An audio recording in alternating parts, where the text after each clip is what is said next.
আল্লাহর নবী তখন বলে, হায় আমার উম্মত, আমার 23টা বছরের দিবানিশির এই মেহনতের কোনো কদর করলি না।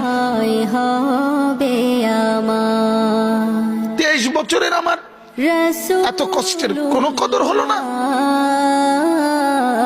হাসরের ময়দানে নবী, দোস্ত শুনেন, হাসরের ময়দানে আল্লাহর নবী তার পিঠ দেখাবে, পিঠ, নবী তার পিঠ দেখাবে, পিঠ দেখায়া বলবে, উম্মত দেখ আমার পিঠ চালনির মতো ছিদ্র ছিদ্র করে ফেলছি। তায়েফের বাচ্চারা যখন আমার পাথর মারছে, ওই পাথরের আঘাত সইতে গিয়ে।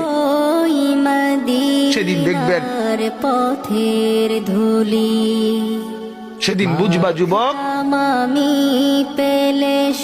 নওজোয়ান, তোমার জন্য কাদার কেউ নাই, তোমাদের জন্য ভাবার কেউ নাই। মা বাপ ছেড়ে দিছে তোমারে, যা বাবা নষ্ট হয়ে যা।